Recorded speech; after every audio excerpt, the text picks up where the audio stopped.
Good morning, class. Welcome now to our quarter 4 week 3 mathematics class. Okay, before we start, let us pray. Let us bow our head and put the presents to the Lord.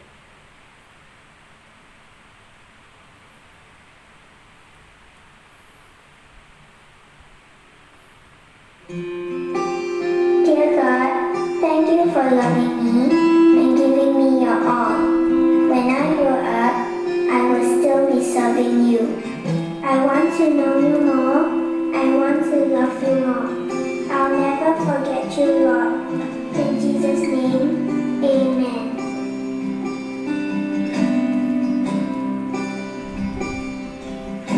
I want to know you, Lord. You are a great big God. I'm young and do not know a lot. Come and be my own. I want to love you more, giving you my life and all. You died for me on sacrifice. I won't forget you, Lord. I love you, Jesus. I'll grow up knowing you. I love you, Jesus. I'll grow up serving you. I love you, Jesus. My life is saved by you. I'll never forget, never forget. I'll grow up loving you.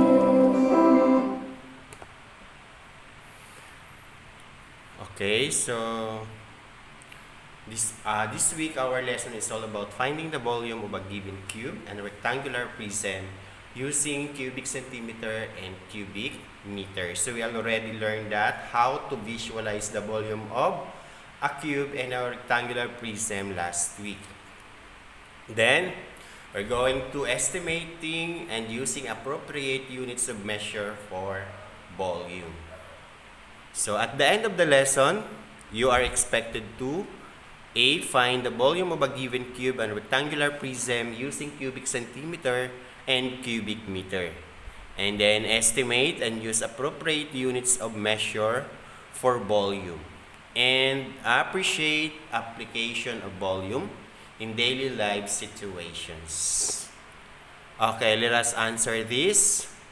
Give the volume of its illustration by counting the number of cubes in each layer. Express your answer in cubic units. So we already learned this last week. Alright, so you're going to count the number of cubics. Okay, the answer is 9 cubic units. How about this one? Alright, that is 16 cubic units. How about this one? Okay, so that is 9 cubic units. Alright? Very good. That is 9 cubic units. 16 cubic units rather.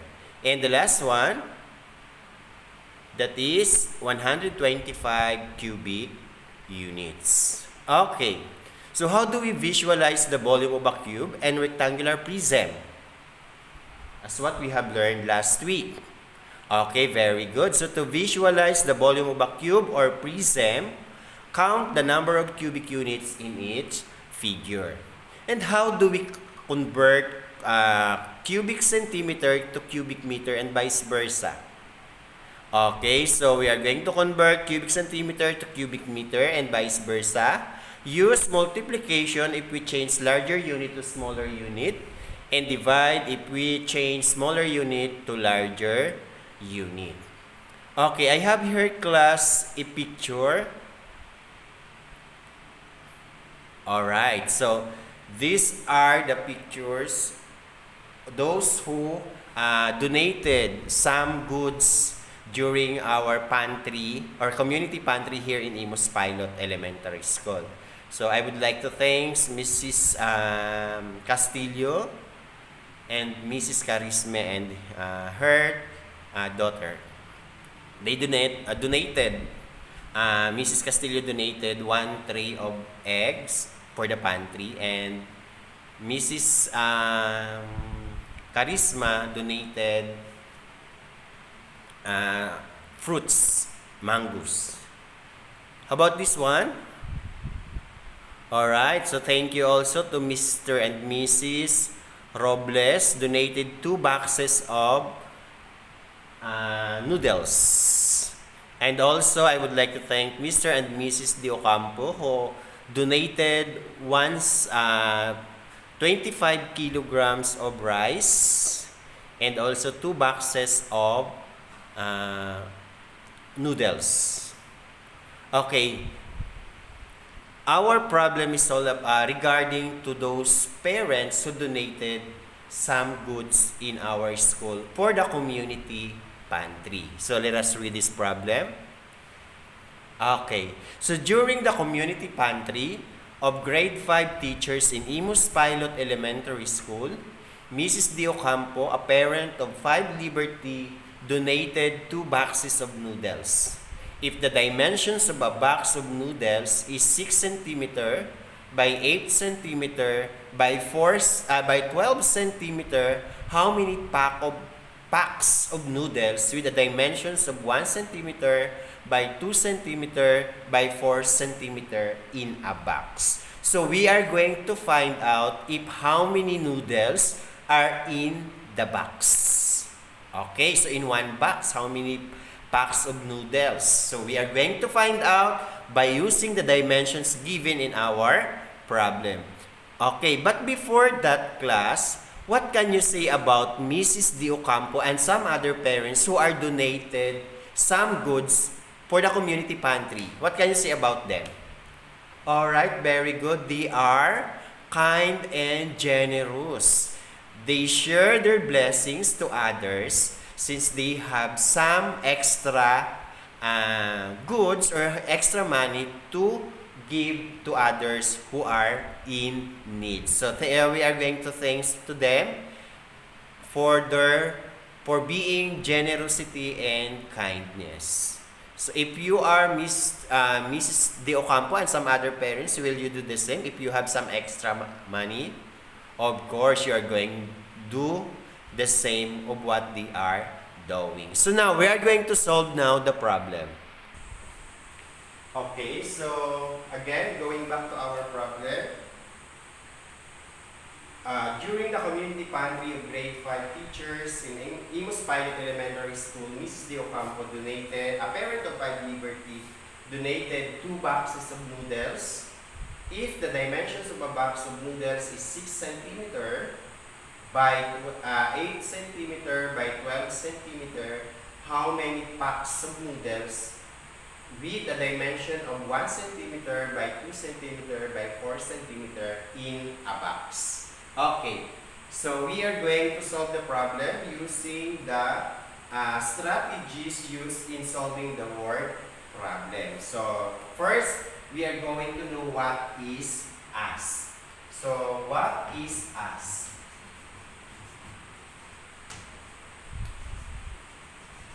So in the problem, ask about the number of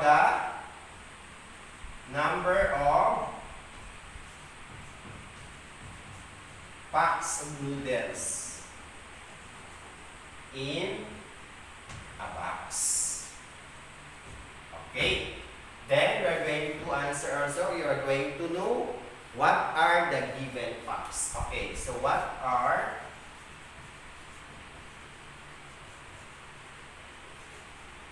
the given facts? So the given facts are 6 cm by 8 cm by 12 cm. Then this is the dimension of a box. And the dimension of a noodles is 1 cm pack of noodles by 2 cm by 4 cm. Okay. So, what operation we are going to use? Okay, so since we are dealing with the volume, we are going to have the formula. So, we are going to ask, what formula is needed to solve the problem? So, we are going to know the formula. What is the formula? The formula in finding the volume of a cube or volume of rectangular prism is, for volume of rectangular prism,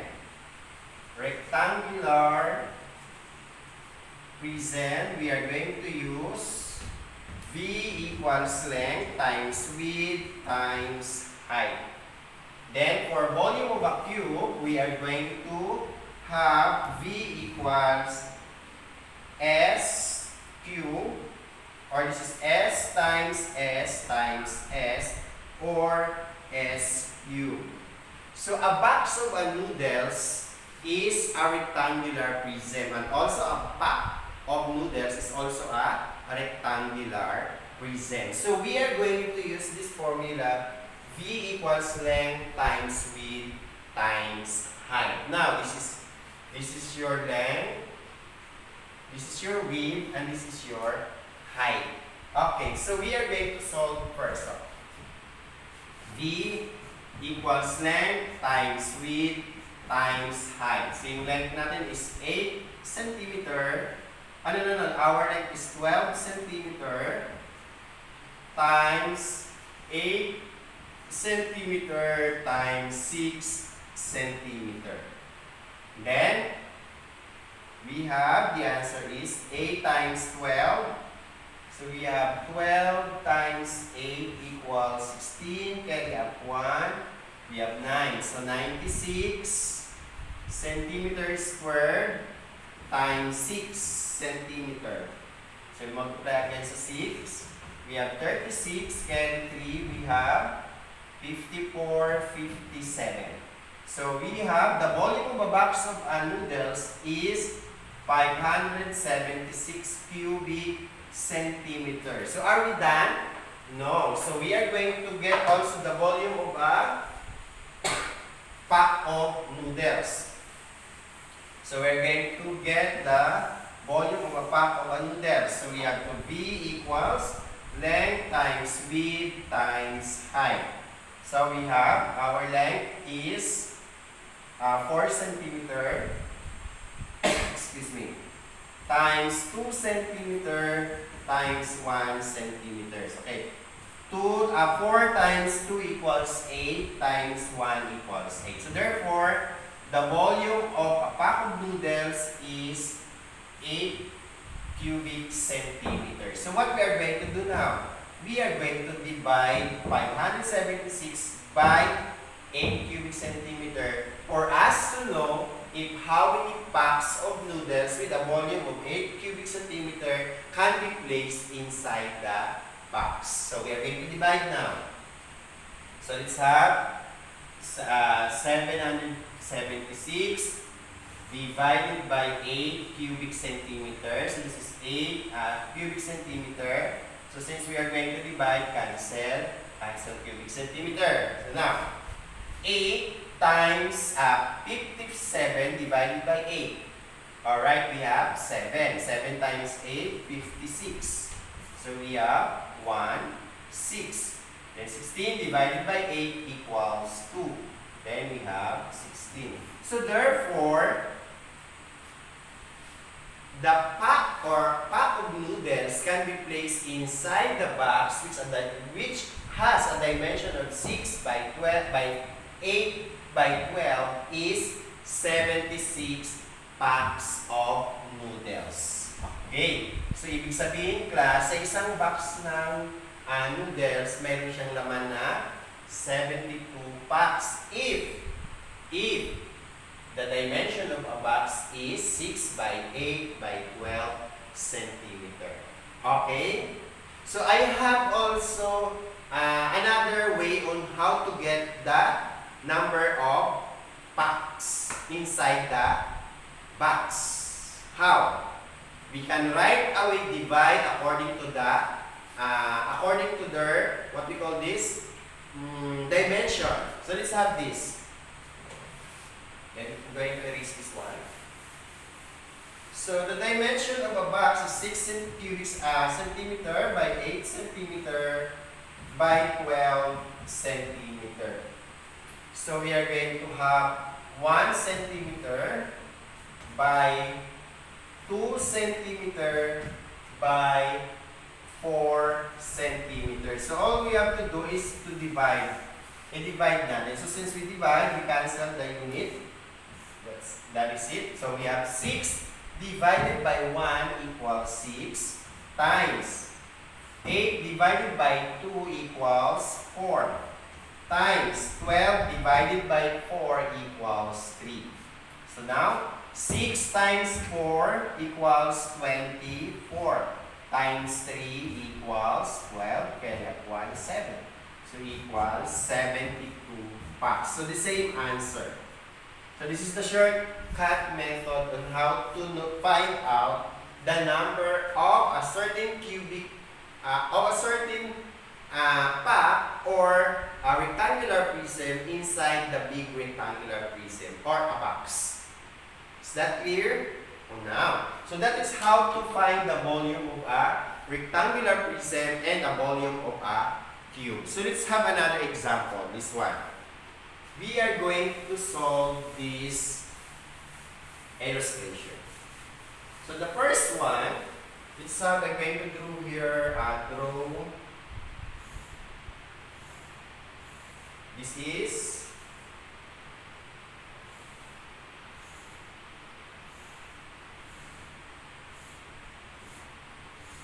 alright, assuming that this is a cube. And the side of this cube is equals 5 centimeter. Now, we are going to find out the volume of this cube. So again, what is the formula in finding the volume of a cube? Very good. So we are going to use the formula V equals S times S times S or S cube. Sir, ba't nag-iisa lang yan? So, S times S. That the cube has equal dimension. The length, the width, and the height are equal. Therefore, if the given is only 1, the solid figure that being illustrated is a cube. Cube po siya kasi same lang po ang length, ang width, at saka ang height. Now, we're going to solve. Substitute, ang S natin is 5. 5 cm times 5 cm times 5 cm. Okay, 5 times 5 equals 25 times 5, 100. 25 cubic centimeter. Okay, class, don't forget to write the unit of measure used in a certain cube or rectangular prism. Okay, another example. Let's have this rectangular prism.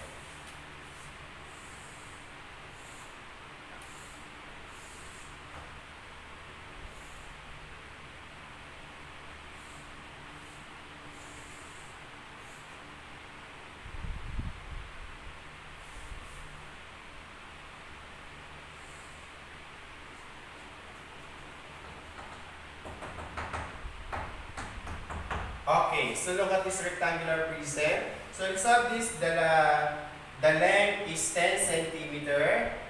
The height, this is your height. Yeah, this is 5 centimeter. And the width, this is your width. So we have, let's say, 5 centimeter. So to get the volume of this rectangular prism, we are going to use the formula V equals length times width times height. So our length is 10 centimeter, our width is 5 centimeter, and then our height is 5 centimeter. So 10 times 5 equals 50. 50 times 5 equals 250 cubic centimeter. So that is how to find the volume of rectangular prism. Any more question? Okay, if there is none, let us know your activity. Okay, you're going to find the volume of the following figures. So let's have this number 1 is okay, namamatay. Alright. So the given is cube, that is the side is 10 centimeter. Number 2, the side is 5 meters. Then number 3, we have the length is 5 centimeter. The width is 4 centimeter and the height is 3 centimeter. Then for number 4, length is 8 centimeter, ang width is 4 centimeter, and then the height is 5 centimeter. Then for number 5, the width is 3 centimeter, the height is 8 centimeter, and the width is 2 centimeter. So I am going to give you 3 minutes to answer.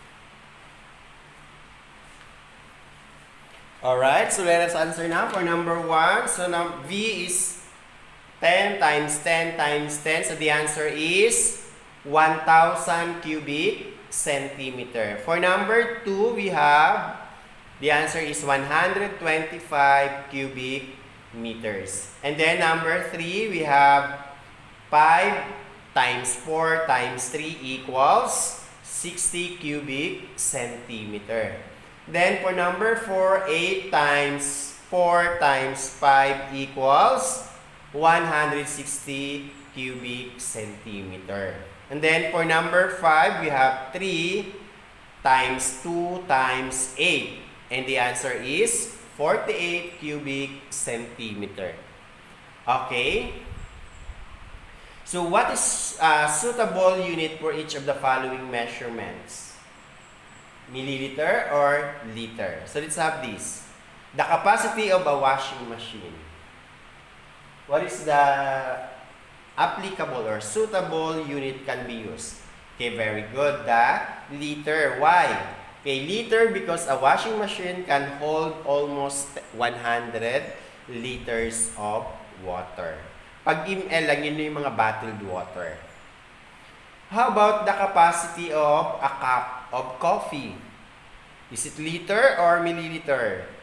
Very good. So milliliter, ml, because a cup of coffee can only hold a little amount of water and the appropriate unit of measure applicable in ml or milliliter. So that is how to use suitable unit of measurement in liquid. So, depende, alangan naman yung coffee mo, 3 liters. Diba, wala naman ng coffee, kahit 1 liter, wala. Grabe naman yung magkape kung 1 liter. Okay. Now, let's go now to estimating the volume of a solid figure.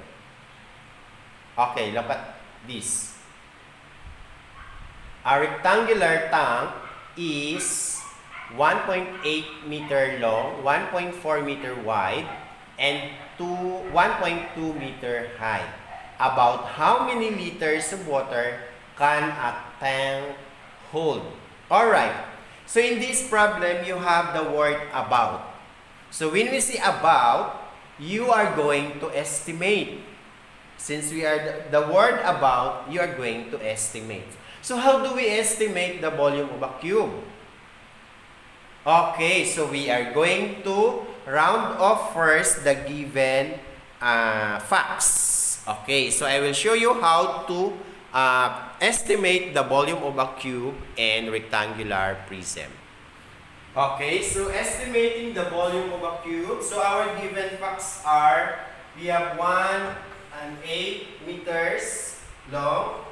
Then we have 1.4 meter long, and then we have wide, and 1.2 meter high.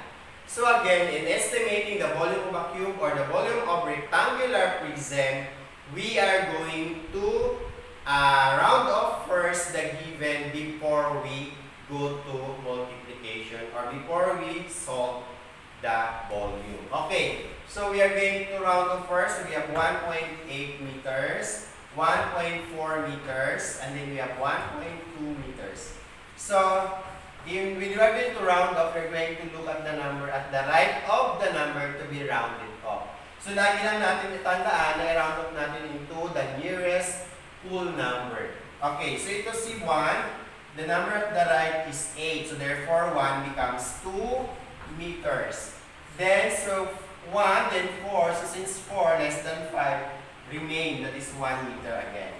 Then, 2 less than 5 again, so that is why 1 pa rin siya, 1 meter. So now, this is now our dimension to be used to find the volume of a tank, water tank. So therefore, we have V equals length times width times height.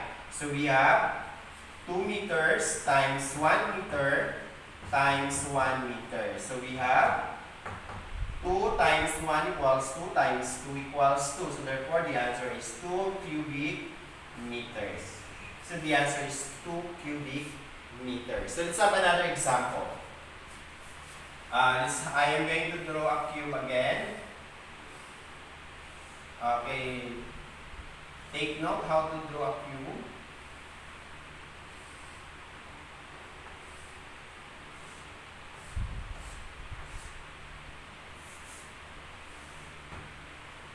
Okay.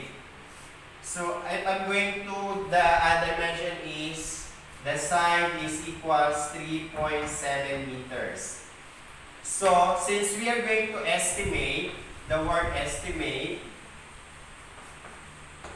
we are going to round off. So 3.7 becomes very good. So magiging ano siya muna? Magiging 4 meters. So therefore, we're going to use 4 meters. So V equals S times S times S. So we have 4 meters times 4 meters times 4 meters. So we have 4 times 4 equals 16 times 4 equals 64.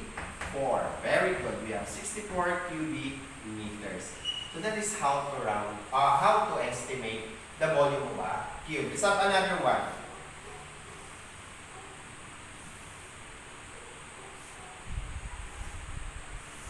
Rectangular prism naman ang ating gagawin.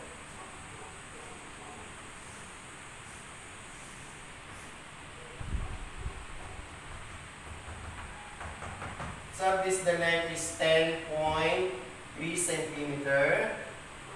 Then the height is 3.4 centimeter. And the width is 2.9 centimeter. So we are going to round up. So 10.3 centimeter magiging 10 centimeter. Si 2.9 magiging 3 centimeter. Then we have 3.4 magiging 3 centimeter. Okay? Then so we have V equals length times width times height. So our length is 10 centimeter times width is 3 centimeter and the height is also 3 centimeter. So we have 10 times 3 equals 30 times 3 equals 90 cubic centimeter. Okay? Any more questions?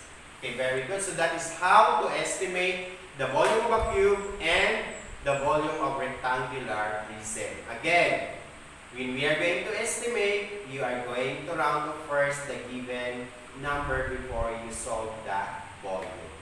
Okay, so that is how to solve a volume of a cube and a volume of rectangular prism, and also estimating the volume of a cube and the volume of rectangular prism. Okay, so again, what is a volume, class? Okay, so volume is the number of cubic units occupied by a space figure. And how do you find the volume of a cube or solid figure? Okay, to find the volume of a cube, use the formula V equals S times S times S, or S cube. S is the side of a cube. And to find the rectangular prism, use the formula V equals length times width times height. That is how to find the volume of a cube and the volume of rectangular prism. And how do you estimate the volume of a solid figures? Okay, so to estimate the volume of a solid figure, round off the given data into the nearest whole numbers and get the volume of the solid figure using the formula. Okay, any more question? Okay, if there is none, get your paper now and write your answer in your paper. This is your application now, and you are going to get a photo of this if you are done and send it to my messenger. So your learning task 2, solve for the volume of these solid figures given their measurements. Write your answer on your answer sheet or in your paper. So number 1, the length is 5 meters. Number 2, 7 meters. Width 7 meters. Height 8 meters. Okay, so for number 2, length is 10 centimeter. Width 5 centimeter, and the height is also 2 centimeter. Then number 3, the volume of a cube, the side is 6 meters. Number 4, the side is 5 meters. And number 5, the side is 10 centimeters. So yung 3, 4, 5 is volume of a cube. 1 and 2, volume of rectangular prism. Okay, so this time, learning task number 3, choose the appropriate unit of measure to complete each statement. Write your answer on your paper. So answer only. So you're going to select the appropriate unit of measure can be used. So number 1, the height of a 2-story house may be 12 what? Meter, kilometer, or decimeter. Then number 2, an aquarium is 120 liter, milliliter, or deciliter full of water. Then number 3, a bathtub holds 200 liter and milliliter or deciliter. Then number 4, a full tank can hold 15.8 cubic meter, cubic centimeter, or cubic milliliters. Then number 5, a drinking glass holds 200 liters, milliliters, deciliter.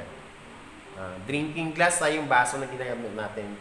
Then, for the learning task number 4, give the estimated volume of the following solid figures. Write your answer on your answer sheet. Again, estimate. So, before you answer or before you solve the volume, you are going to what? You're going to round off first before you solve. Alright, number 1. Length is 10.2 centimeter, height 7.5 centimeter, and the width is 4.4 centimeter. Number 2, the side is 8.4 centimeter. Number 3, the side is 6.4 centimeter. Then number 4, we have length 6.4 centimeter, width 6.7 centimeter, and the height is 12.6 centimeter. Then for number 5 rather, the height is 13.4 centimeter, the width is 5.6 centimeter, and the length is 6.3 centimeter. Okay, so naulit lang to. So you are going to write your answer in your notebook. And then for your quiz, it is available this afternoon in your Google Classroom and in our Facebook GC chat group. Okay, again, don't forget to answer the assessment this afternoon. Okay, so for your assignment, read, think, and solve. Write your answer on your paper. So number 1, Anna's sewing box is 4 decimeter long, 5 decimeter wide. Okay, you already read the problem and then answer. So, if you can see about the word about, so you are going to estimate.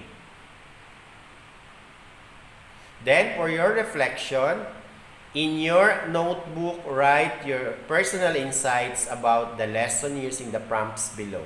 I understand that. I realize that. I need to learn more about. Okay? Thank you. Enjoy doing your activities. God bless us all. Mabuhay. Goodbye, class.